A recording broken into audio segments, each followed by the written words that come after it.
Hey everyone, I'm Purge and welcome to another anime update video. Yes, it's been quite a while since I did my last video, but life got in the way.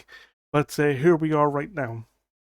Now there's quite a bit to go through in this one, so let's get right into it. Now if I go to my anime list, now before I begin, you'll probably see another custom list right here that wasn't there the last time I did an update. I'll get into that in the next update video so I can actually explain it better. Because this one is going to be quite dense with info. Anyway, let's get on with what I've completed since the last update.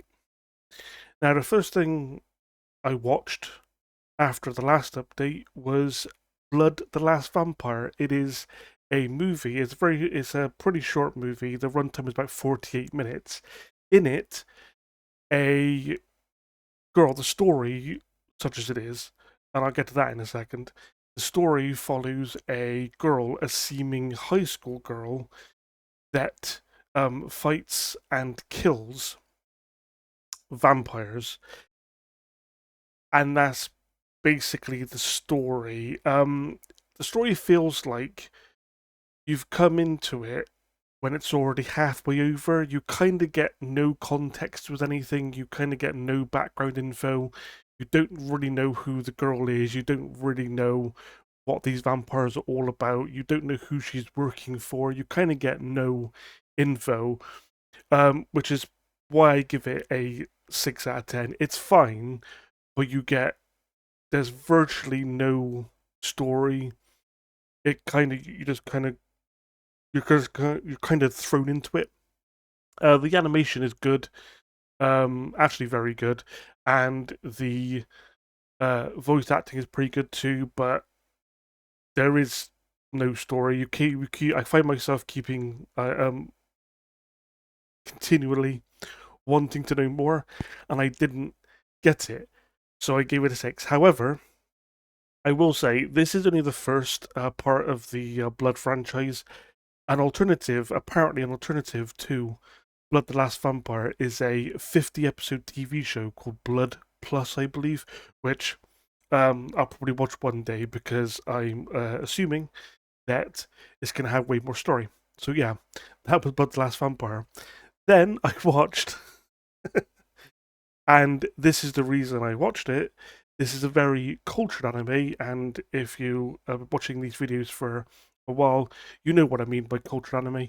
Um, The Duchess of Busty Mounds. Yep, a ridiculous English title, but there we go, and it's the reason I watched it. Um, in it, a a guy a guy's mother dies, and then he goes off to live with his estranged father and his wife, and it turns out his wife looks exactly like his mother. His father's wife looks exactly like his mother, and I think you can tell where it's going to go. They do try and have a bit of story into this because after he goes to try and live with goes to his father's house, his father dies, and then his estranged grandfather takes the main character, and his father's wife into his house, and they become servants, and they don't just do the housework. Let's put it that way. Um, so it tries to have a little bit of a story. It is uncensored, but the animation is not that great. It's a pretty like old. Um, it's a pretty old show. And again, it's only 2 episodes. Pretty old show, and obviously the animations are not very high budget. It's fine. It's fine. It is worth noting that the ending, excuse me, the ending actually is pretty unexpected. So that might be reason alone to actually give it a try. Again, it's only 2 episodes. So there you go. That was the Duchess of Busty Mounds. Then we moved on to more Higurashi. Now, previously to this, I've seen the original Higurashi. I've seen like Higurashi Kai, When They Cry Kai, and then I watched When They Cry Ray. Now, When They Cry Ray was actually on the up next list. So I watched it. I picked it at random, watched it. It's a 5-episode OVA. I will say that episode 1 and 5 are just simply fan service. They're kind of fun. However, episodes 2 to 4 actually have a pretty good story arc. I did actually enjoy it, but it's people have said it's just not canon, so take that for what you will, though. But I did like it. I give it a 7. It's good, and I would definitely watch it just for the arc of episodes 2 to 4. It's good. So that was When They Cry Higurashi, When They Cry Ray. Then straight after that, because obviously because I watched Ray, I then was able to watch the next anime in the Higurashi franchise, which is actually Kira. Now, this doesn't break any rules or anything because, as I said before, if I'm watching something on my up next list, let's say I'm watching a season 1 on my up next list, I can then watch season 2 without it being on up next if I choose to, because obviously it's just carrying on the franchise that I'm already watching. Anyway, so I ended up watching Higurashi Kira. Again, 4-episode OVA. Now, this is a completely kind of just fun, fan servicey OVA. There's nothing really to it. You don't really get much of a story here. It's just a light-hearted take on the Higurashi sort of characters and setting. It's only 4 episodes. It's okay. It's fine. I gave it a 6. Again, it doesn't really have much of a story. So there you go. Then, immediately after that, I watched Higurashi Outbreak, which is a double episode, double length OVA. So it's basically 1 episode, but it's like double the length of a normal episode. And is Outbreak. Now, Outbreak does actually have a pretty good, interesting story. As you can imagine, because it's called Outbreak, it's to do with an outbreak of a disease that goes on in Hinamizawa, which is the village that Higurashi is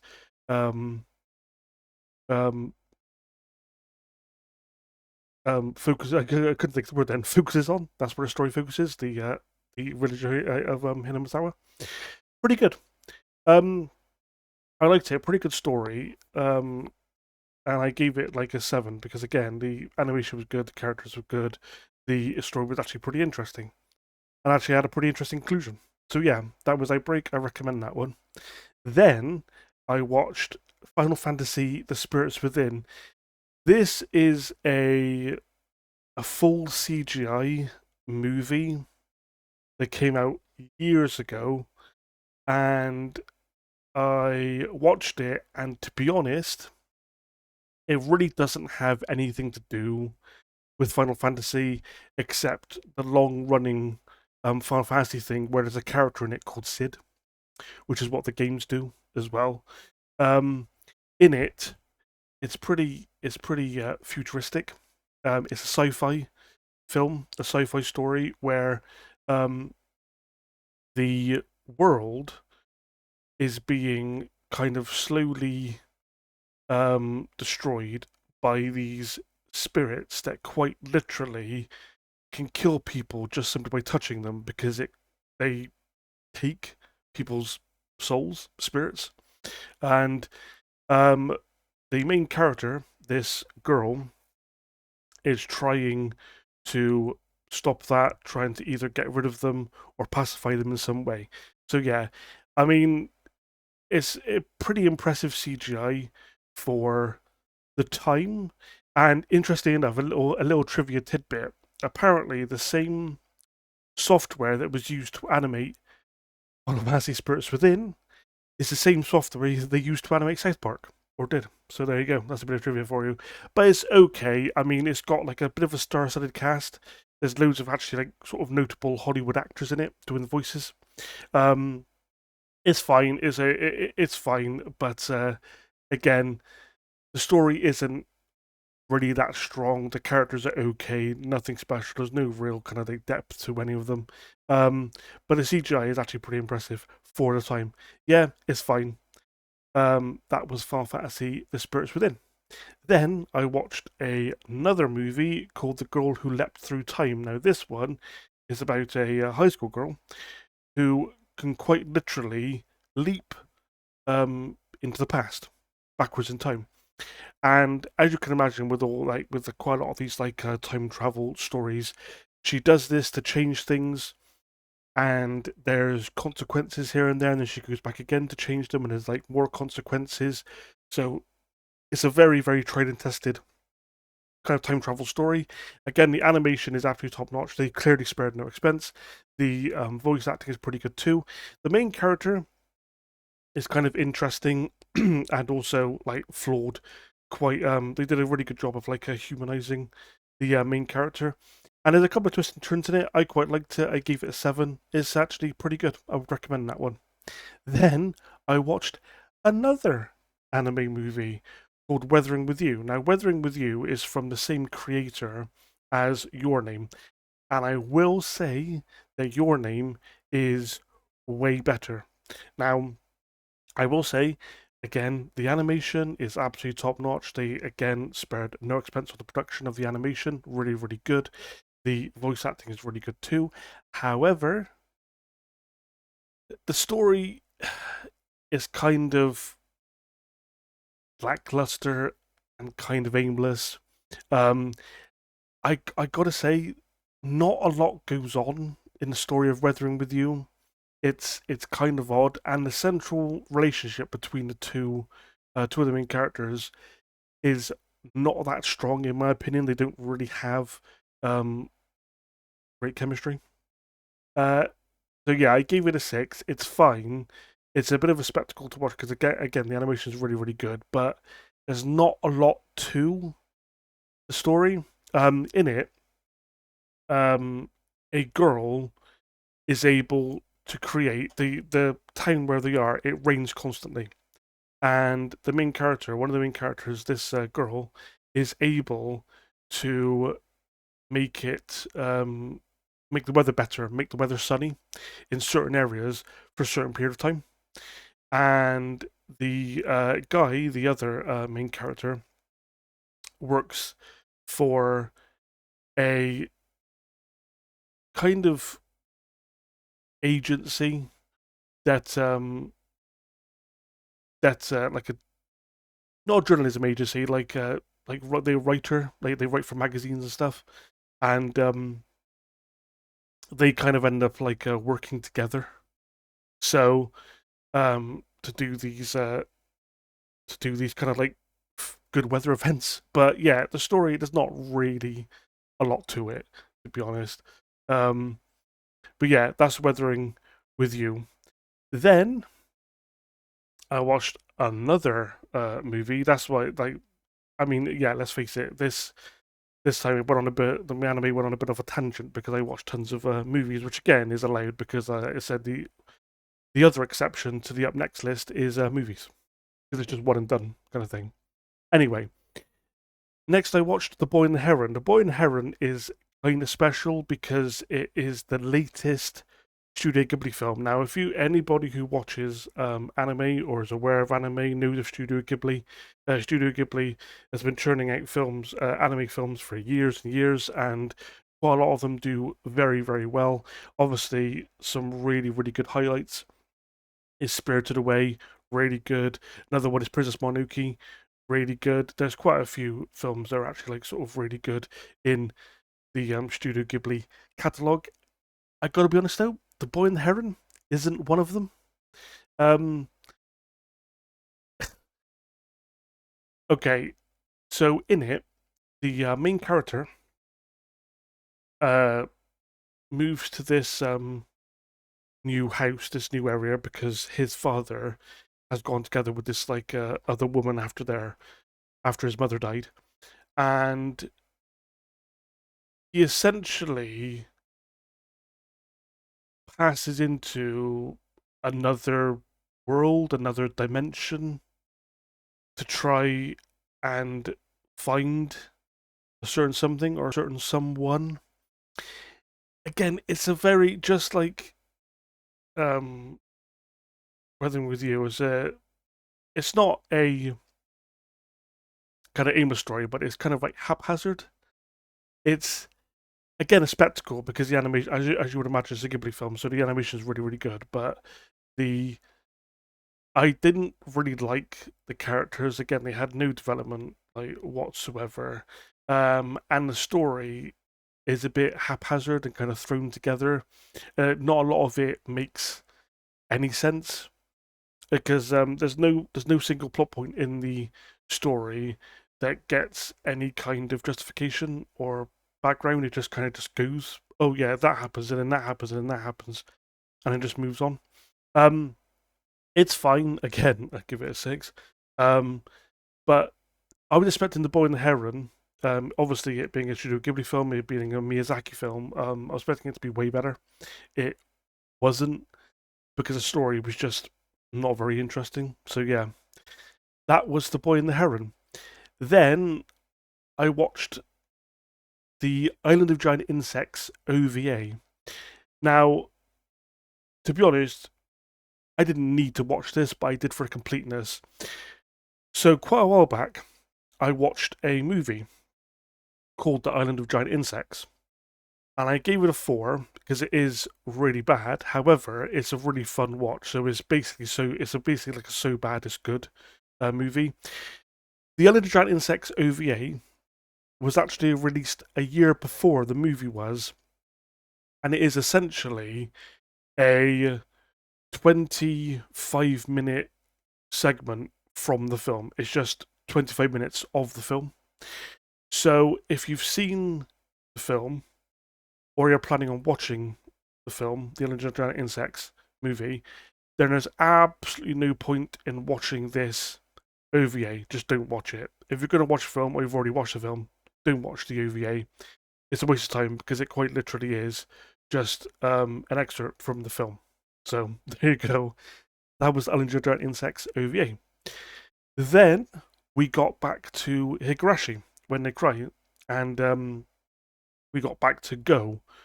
Now, Go was said to have been.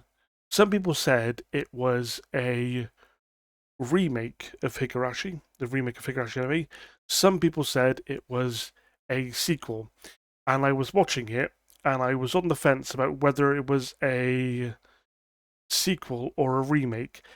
And after about 16 episodes, yeah, 16 episodes, I finally concluded it is actually a sequel. It is a sequel to the Higurashi story. So, um, in it, again, it revolves around the characters in a village called Hinamizawa, and Hinamizawa's got this legend to do with this guardian deity, where if you try and leave the village in some way, um, or make the guardian deity angry, you'll basically be um, taken away. Things will happen to you. Bad things will happen to you. That's also, and then a story also kind of that's actually mixed in with like kind of like another plot line about a sort of a disease, like a syndrome that makes people extremely paranoid and violent. But yeah, Higurashi When They Cry Go is actually 24 episodes, is actually a good series, and it is a sequel to Higurashi. So if you watch the original Higurashi and then Kai, um, you kind of have to watch Go because it is basically a sequel to the original story. And yeah, it's a good story. It's good. Again, the characters are good. The animation is not great. Is I think the studio who did it is like Passion, which is actually fine, but the animation is not like great, but it's perfectly adequate. And the whole village setting, it just looks really nice. It does. The village looks really good. But anyway, good story. I actually sort of liked it quite a bit. I give it a 7 because it's not quite as good as the original Higurashi, but it is good. I liked it. Then I watched Higurashi When They Cry Sotsu, which is a direct sequel to Go. In fact, Sotsu is essentially the exact same story as Go, but from a completely different point of view. So when you watch Sotsu, it gives you more info in the story that was introduced in Go. And consequently, it's good too. A really interesting new perspective, gives you really good insight into the story that was actually first introduced in Go. And I like the characters, I like the conclusion. Again, all good. Now, I will say this, if you watched the original Higurashi and then you watched Kai, if you don't want to bother with anything that is technically sort of non-canon, you don't want to bother with Ray, you don't want to bother with Kira, you don't want to bother with Outbreak, blah blah, then just go with, and you haven't obviously got enough time to watch everything. I would say watch original Higurashi, watch Kai, then watch Go, and then watch Sotsu, and then have done with it. Because I think the original show, Kai, Go, and Sotsu are basically the entire story, the entire story. Um, but yeah, I just really liked Higurashi. I think the franchise as a whole is really good, really solid, and I did like it all. So yeah, I give that 7 too. It's good. Again, I only give it 7 because I give the original like Higurashi and Kai an 8 because I don't think it's quite as good as um the original. And to be honest, I like the original animation better as well. But yeah, Higurashi, really solid franchise, really good. Then, lastly, I watched, and this was on my up next list, and I randomly chose it. I watched Mob Psycho 103, and as you can imagine, it's the third season of Mob Psycho 100. And as I've mentioned quite a few times before, because I've seen all three seasons and like OVAs and stuff, um, it revolves around a middle school kid, nicknamed Mob, who is an Esper, which means because in the world, people like there's some people who actually have psychic powers, and they're called espers. And Mob is an esper, and a powerful one at that. And it has a pretty good balance of slice of life stuff. Him just trying to navigate school and his friends and his and that kind of thing, and also um, his using his powers to stop um, evil spirits and the like. But yeah, Mob Psycho 100 is actually really good. Mob Psycho 103, I should say, is really good. Another really consistently good franchise. Season 1 was really good, Season 2 was really good, and Season 3 was really good. Now, I don't know, and the animation is actually interestingly odd, because it's not amazingly detailed animation in Mob Psycho, but the action scenes are excuse me, the action scenes are really, really well done and really well animated. It's really impressive. But yeah, Mob Psycho 100 is a really, really consistently good franchise. I would recommend it to anyone. Now, I don't know if there's going to be more um, Mob Psycho anime. I have no idea because I do know that the manga finished, is finished, and I'll probably have to start reading the manga one day because again, Mob Psycho is really good. Um, or it could be that there's more of the anime to come. It could be that it's actually included. I have no idea, but again, Mob Psycho 100, really good. I'd recommend it. So that was everything I completed since the last update. Now we'll go on to what I'm watching, which, because I finished Mob Psycho yesterday, there's only one thing, and as you can imagine, it's Yu-Gi-Oh. Now, since the last update, I think I've watched 14 episodes since the last update. I think it's 14 episodes since the last update. It's still um it's still like good. I still like it. It's still like pretty darn good. I like it because I like the game. I'm in a big, like, kind of technically filler story arc now. Another technically filler story arc. It's called Waking the Dragons, which has actually been pretty interesting. But yeah, Yu-Gi-Oh! It's been solid the entire time, and I'm 165 episodes in now. I know I'm a bit slow with it, but still, it's good. Yep, Yu-Gi-Oh! Was good. And as for my up next list, it hasn't changed. So I'm obviously not going to go into any new additions because there is none. So Vivi Flora Ice Song is still on there, Desert Punk is still on there, and Akiba Maid War still on there, which I'll get to those as soon as I can. So that's it, folks. That's everything I've completed. That's everything I've been watching, and that's everything that's still on my up next list. So I hope you liked it, and if you did, please give it a comment, subscribe, give it a like. Maybe it all helps out, and I'll see you next time. Bye for now.